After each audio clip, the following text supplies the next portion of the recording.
Assalamualaikum warahmatullahi wabarakatuh. Selamat datang kembali di Praktikum Online Analisis Data Epidemiologi. Bagaimana kabarnya hari ini teman-teman?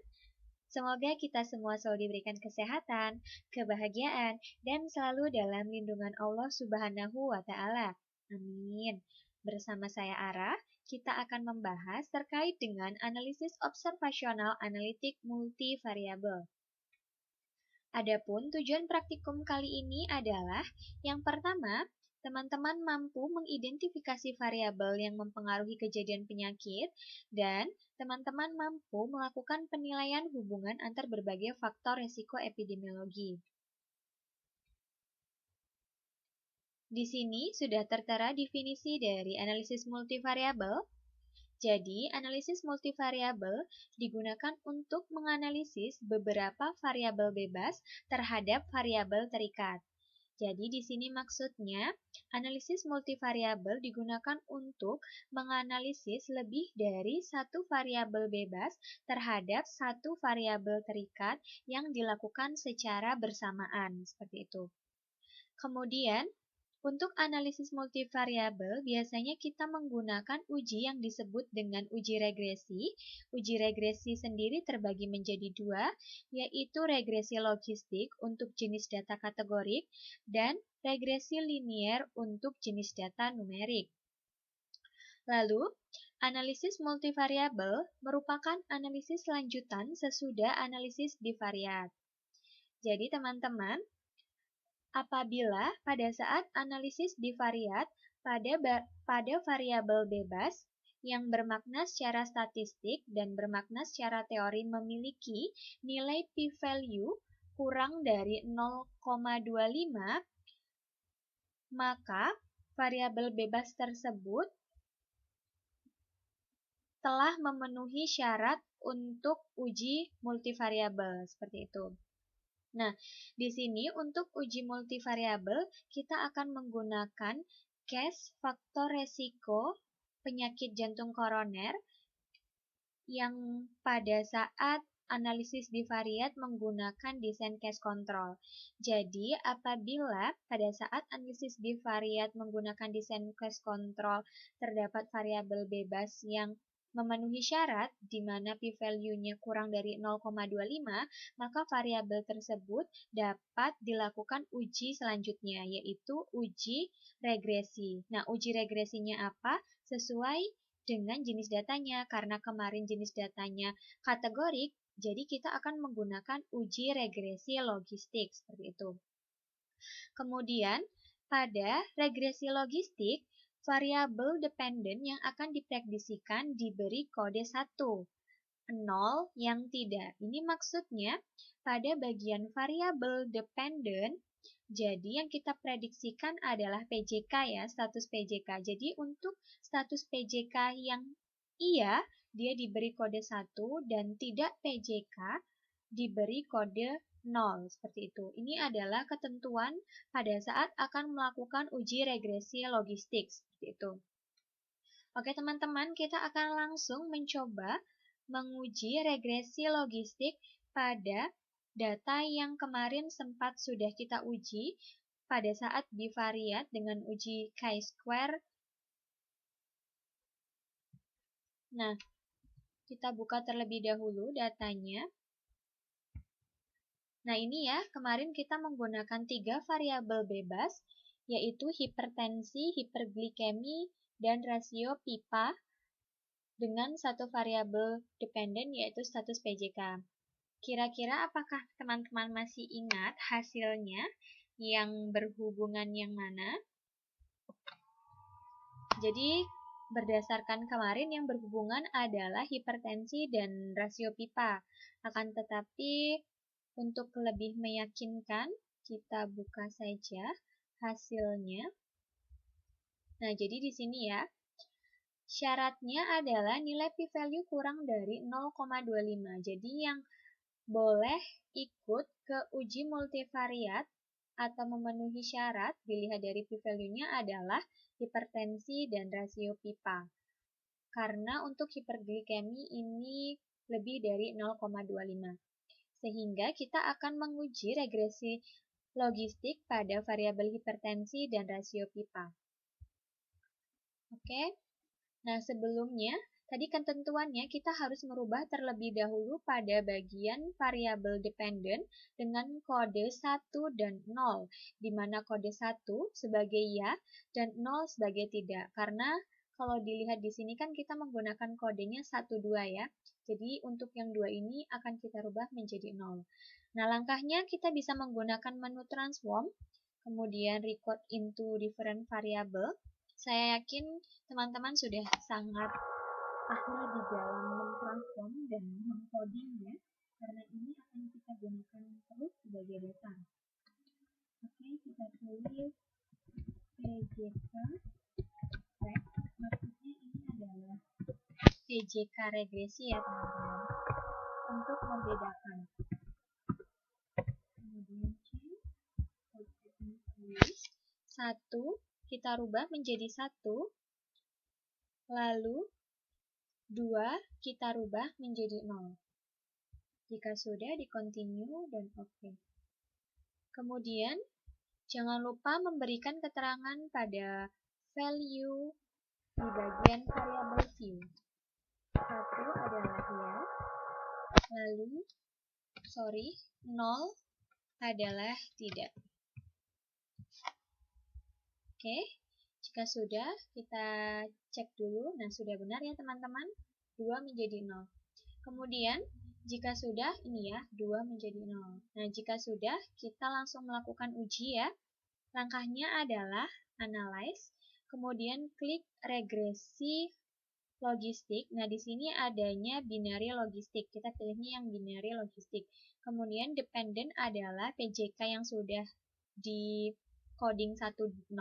Kemudian covariatnya adalah variabel bebas, yaitu hipertensi dan juga rasio pipa.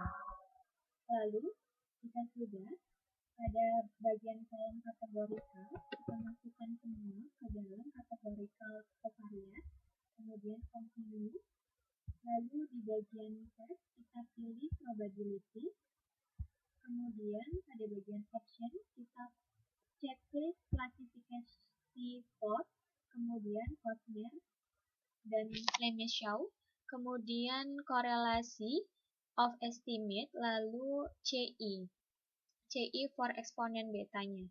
Kita klik, lalu jika sudah, pada bagian metodenya, kita pilih yang backward LR, biar secara otomatis bisa langsung auto terselect ya. Kemudian jika sudah, pilih OK. Running ya, kita tunggu. Nah, jika sudah, ini sudah muncul datanya, outputnya. Yang perlu kita perhatikan adalah pada bagian dependent variable encoding. Nah, jadi di sini yang tidak sudah tercoding menjadi 0, yang ya tetap 1. Kemudian, di sini juga sudah secara otomatis ya teman-teman parameter codingnya. 1 beresiko, 0 tidak beresiko untuk rasio pipa. Lalu hipertensi iya 1, 0 tidak, seperti itu. Nah, untuk interpretasi dari analisis regresi logistik yang perlu dibaca adalah nilai p-value dan juga nilai eksponen beta. Nah, kita dapat melihat p-value dan eksponen beta pada variabel in the equation. Nah, jadi di sini ya teman-teman, variabel in the equation. Variabel in the equation, nah di sini. Nah, signifikansinya ini adalah sebagai nilai p-value. Kemudian, eksponen beta ini gunanya untuk melihat kekuatan hubungan. Jadi kita bisa melihat kekuatan hubungan dari yang terbesar sampai yang terkecil. Kemudian di sini adalah rentang dari CI-nya, lower upper-nya dari eksponen beta. Nah, di sini jika dilihat yang ada di bawah alfa adalah rasio pipa ya, 0,023, sedangkan hipertensi 0,084. Akan tetapi, untuk interpretasi dari analisis regresi logistik atau multivariabel, kita sudah tidak lagi membaca satu per satu variabelnya. Karena apa? Analisis multivariabel kan tadi menganalisis beberapa variabel bebas terhadap satu variabel terikat. Nah, jadi tujuannya dari kita menganalisis itu adalah kita untuk mengetahui kita kira-kira dari variabel bebas yang diuji secara bersamaan, yang mana sih yang kekuatan hubungannya paling besar atau yang pengaruhnya paling besar yang mana, seperti itu. Jadi kita benar-benar bisa melihat dari, kalau dari contoh ini kan dua variabel. Dari dua variabel ini kira-kira yang paling berhubungan yang mana, yang kekuatan hubungan yang paling besar yang mana, apakah hipertensi atau rasio pipa, seperti itu. Nah, berdasarkan output di sini yang paling besar kekuatan hubungannya adalah rasio pipa, yaitu 2,57 dibandingkan dengan hipertensi. Hipertensi hanya 2,02 seperti itu. Kemudian jika dilihat juga dari nilai CI ini ya, jadi dari mulai rentang 1,13 sampai 5,8, sedangkan yang hipertensi 0,910 sampai 4,47 seperti itu. Nah, untuk interpretasinya, jadi berdasarkan uji regresi logistik dapat diketahui bahwa orang yang memiliki rasio pinggang panggul beresiko dan memiliki riwayat hipertensi beresiko terkena PJK dibandingkan dengan orang yang tidak memiliki rasio pinggang panggul beresiko dan tidak memiliki riwayat hipertensi, seperti itu. Jadi interpretasinya kita baca dari kedua variabelnya. Kemudian yang kita baca adalah kekuatan hubungan dapat dilihat dari nilai eksponen beta, di mana kekuatan hubungan dari yang terbesar sampai terkecil adalah rasio pipa, yaitu 2,57, kemudian disusul oleh hipertensi, yaitu 2,02, seperti itu. Itu adalah untuk interpretasi dari analisis multivariabel. Seperti itu ya teman-teman. Kemudian, untuk penyajiannya, nanti seperti ini, seperti biasa, silahkan dibuat dummy tabel. Nah, di sini adalah uji bivariatnya, lalu yang di bagian sini adalah uji regresi logistiknya. Nah, perbedaannya, untuk yang crude OR ini adalah nilai besaran resiko atau OR pada saat uji bivariat, sedangkan adjusted OR adalah pada saat regresi logistik, seperti itu. Kemudian seperti biasa ada interpretasinya. Itu untuk multivariabel ya teman-teman. Jadi intinya pada saat kita melakukan uji bivariat dengan desain case control, apabila terdapat variabel bebas yang memenuhi syarat di mana p-value kurang dari 0,25, maka variabel tersebut dapat dilakukan uji lanjutnya atau uji selanjutnya, yaitu uji multivariat. Tujuannya apa? Untuk melihat kekuatan hubungan dari banyaknya variabel bebas yang diuji secara bersama-sama, kira-kira mana sih kekuatan hubungannya yang paling besar? Nah, intinya seperti itu. Oke teman-teman, saya rasa cukup penjelasan dari analisis observasional analitik multivariabel. Silahkan teman-teman dapat mencobanya secara mandiri. Seperti biasa, apabila teman-teman mengalami kendala saat mencoba, silahkan dapat langsung ditanyakan. Insya Allah kami akan selalu terbuka, seperti itu. Oke teman-teman, terima kasih atas waktunya. Mohon maaf apabila ada salah kata. Tetap semangat, tetap di rumah saja, stay safety and stay healthy.